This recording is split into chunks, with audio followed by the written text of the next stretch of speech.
So I was going to make a video about this, but I feel that one of the people that I watch and listen to put it in probably better words than I can, although I disagree with some of the stuff that she says. But the reason why well, for number one, I feel like she put it in a better way than I did. And also, I just kind of want to introduce you guys to some of the people that I watch and listen to. So, here we go. I'm not going to be stopping it that much. Normally when I'm on my floor, we've got some tea to spill. You need to stop. However, today, I kind of want to talk about this platform. And I'm going to say it that way in case the algorithm picks up certain words. I think my title's already going to squash this. But I'd like at least my subs to learn a little bit more about this because I did a little bit of research, the amount of research that I can do on this topic, and I kind of want to talk about it. My feet are asleep. Oh, God. Okay. Hang on. So let's talk about this kind of quick, as I just realized I don't have a lot of time. Damn it. Just when I thought I had the whole afternoon. So basically this is what happened. This platform's CEO has announced a creator-on-creator harassment policy that will be coming out soon. I think by the end of the year. The big issue that a lot of people are having with this is, does this affect drama channels? Does this affect reaction channels? Does this affect commentary channels? Now, I think it's important to remember, like, where this first came from. Now, despite the marketing teams and the CEO's comments on how this incident is not what sparked it, what a lot of people are speculating is there was an incident between a creator named Steven Crowder and a person from the channel Vox, which I believe is like a news channel. They also have like an online like news website. I'm having trouble. Sorry, I'm very distracted. Basically, this person, Steven Crowder, was giving out a lot of homophobic language. She was basically, apparently it was all in jest, according to YouTube, but it was very homophobic language. Now, I haven't watched a lot of it. Those of you who don't know who Steven Crowder is, by the way, this is one of the things I disagree with. He's like a Ben Shapiro, the Milo Yiannopoulos type. It probably was in jest. Okay? A lot of the things that Steven Crowder does, he says and does for shock value.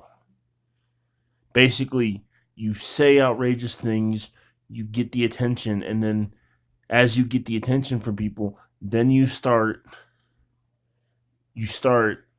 with your your actual points, your actual things that you want people to hear. Do I agree with that? Like, do I agree with going about it that way? No. But that's what it is. Like, it's not like Steven Crowder doesn't, he does say a lot of stuff in jest. We'll put it that way. I've only read about it, so I'm going to say if it was homophobic, I don't agree with it for very obvious reasons. But YouTube came out in April when they were getting a lot of backlash for this, and they said they demonetized him so he couldn't make any more money on his videos, but that wasn't enough for people. They wanted his videos to be taken down. They wanted his channel to be closed. So YouTube came out in April and they said, there's nothing we can do about it. He does not violate the harassment policy that we have. It's not, they said the words, and I quote, coming from the head of marketing for YouTube, that this person, Steven Crowder, is not cyberbullying. Now, I get a little upset, not because like I disagree, but because I do. But that's not why I'm upset. Because now in July, they have come out and said they're working towards a creator-on-creator harassment policy. It is, according to the CEO, such a huge project for them. It's as big to them as a product launch. It is something they really want to work on so that, and I quote from a certain article, The Verge, that it creates a safer place for all its creators. I don't mean to sound like a baby boomer, but in what universe has the internet ever been a safe space? Now, I know that like millennials are going to start sounding like baby boomers when it comes to this kind of stuff, but I think it's because millennials have grown up on the internet. We remember a brief time before the internet. We remember when the internet was a very dark and scary unknown place, and we know what the internet is now. And I think it's really hard for millennials to see it as a safe space because we remember when it was literally the darkest place. So it is more of a safe space today than it has been in the entirety of its history. And like, it really kind of bothers me that you want to create this platform that used to be for anyone to do whatever they wanted and go, well, now you have to make sure you're not mean to anybody. I understand you want to censor nudity, you want to censor sex, you want to censor drugs, you want to censor language. But, like, to sit there and say you can't be mean to anybody. And by the way, this just applies to people making videos. You can still be mean to people in comments, apparently. But I guess that's because they can delete the comments. I'm sorry, I don't mean to get frustrated about this because what sparked this is very... I will say this, she's being totally on point.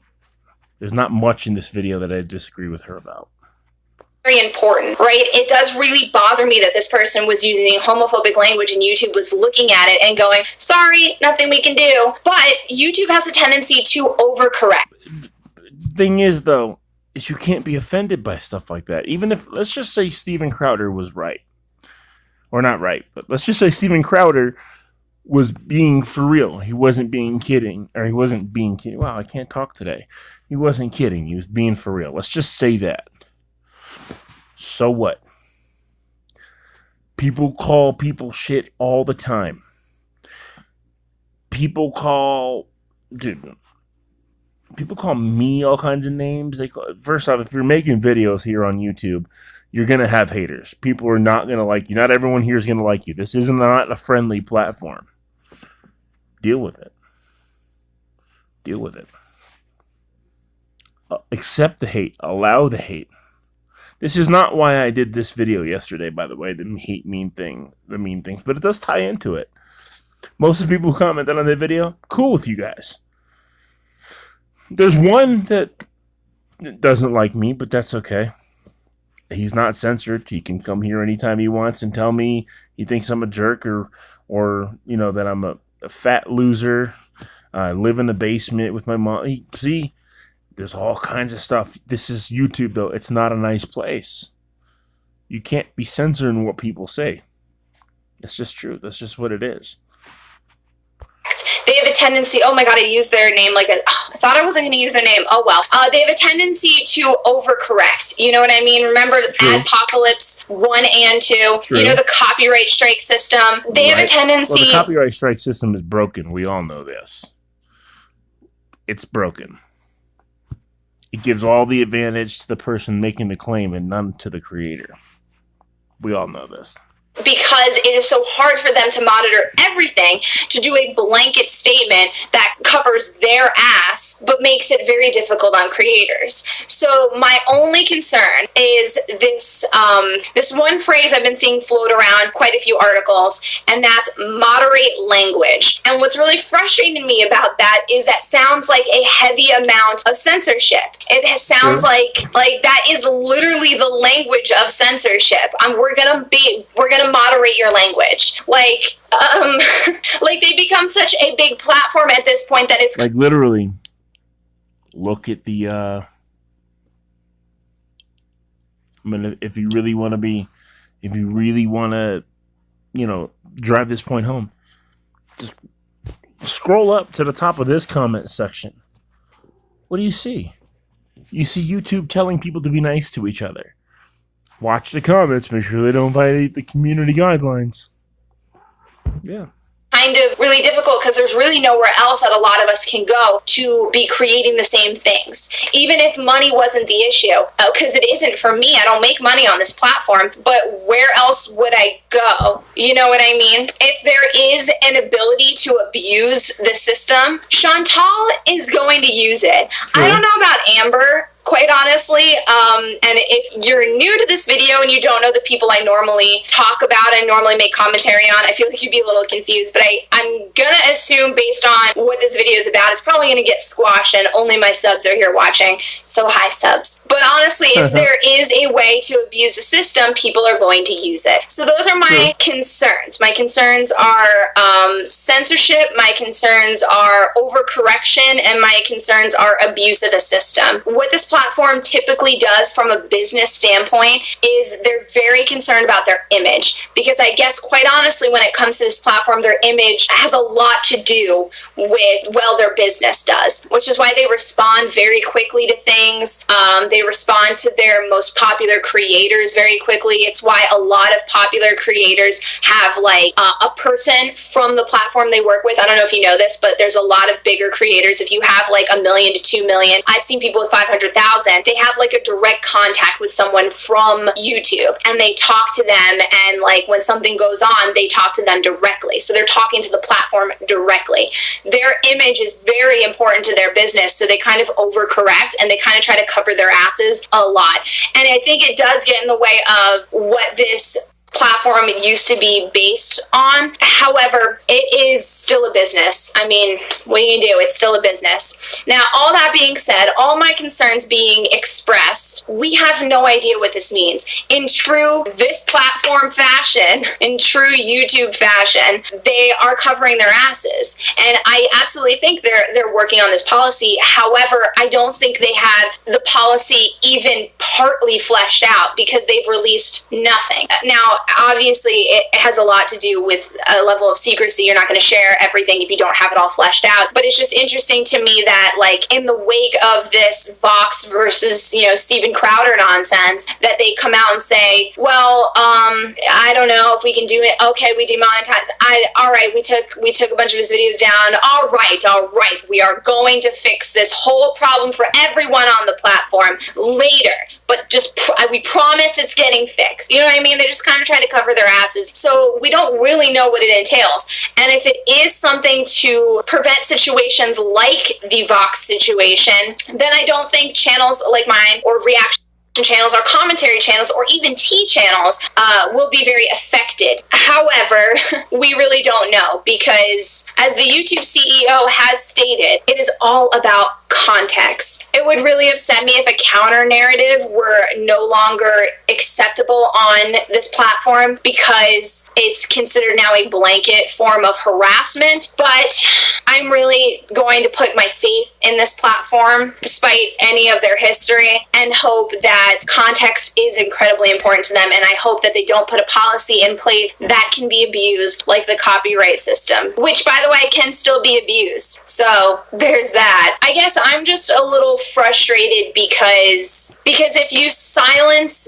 any sort of counter narrative to anybody, if you're hiding the people who are bringing to light situations that exist, I mean, that's very dangerous. It's very dangerous. There are plenty of people who are getting called out for things they never did, and it's scary because their entire livelihood could be affected by it. But legally, that's slander. That's for the courts to deal with. It certainly is not on this platform to say, all right. No one can say anyone was assaulted or felt uncomfortable or was lied to or was manipulated. Let's just cut all that bullshit out. The other thing that really frustrates me is in April, the CEO of YouTube came out and said, sorry, Steven Crowder is not cyberbullying. What he's doing is not harassment. Sorry. And then 3 months later comes out and says, well, we're going to change the policy. Now, don't get me wrong. I'm not agreeing with homophobic language whatsoever. But how are you going to tell me that this man was not cyberbullying, was not harassing, and then turn around and go, well, we'll just change our meaning of harassment so that he is harassing? Like, she stood by her company's policies until the backlash got too big, and then decided she would change her own company's definition of harassment and cyberbullying. That's what she's making it sound like. I would really like to think she's not, but it absolutely sounds like she is changing YouTube's definition of harassment and cyberbullying so that more people people can be considered cyberbullies and harassers. That's what's a little frustrating. It's a little touchy, because what really set it off is a homophobic language, the constant homophobic language. Apparently he was like bombarding this person, and like, I would really like stuff like that to not happen. I would really like to be on a platform where there isn't homophobic language, racist language, neo-Nazi language. Like, I would love to be on a platform like that, but I don't like being on a platform where the CEO flip-flops what she is believing and saying, like, you stand by your policies and go, well, he's not harassing. Oh, well, okay, so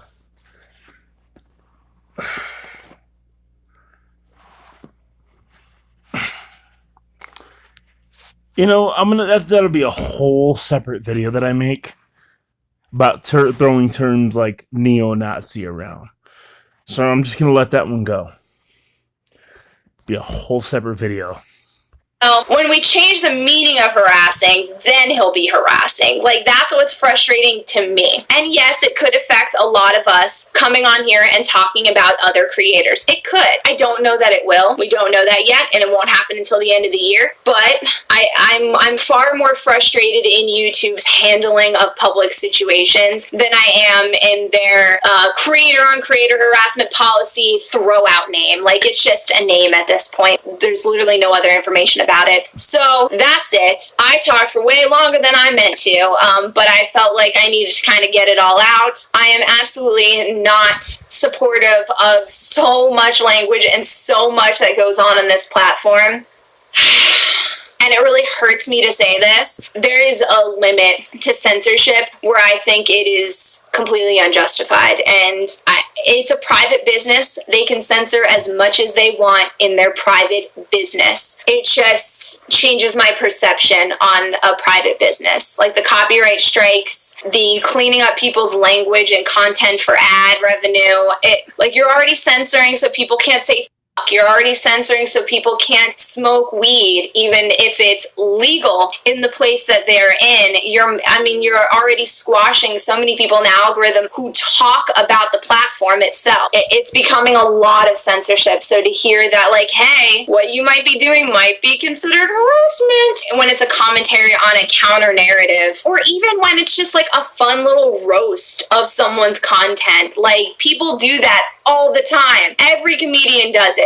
Every drag queen does it. Every actor does it. Everyone does it. Everyone roasts other people in that sort of way. And if stuff like that starts to become harassment in the eyes of YouTube, it starts to border on censorship, which is just scary, honestly. I'm not saying they can't do it. It's just kind of scary. And what's even a little more frustrating is that there's really nowhere else for us to go. And I think this platform is fully aware of that. The other thing that it does get a little scary is even if people like, me or Zachary and Michael or Alex is shook, even if people like Life of a Free Spirit, even if we're all sitting there not harassing, it will start to look real. If you haven't gone to any of those channels, those channels are also channels that react to the same person that you see me react to, Amberlynn Reed.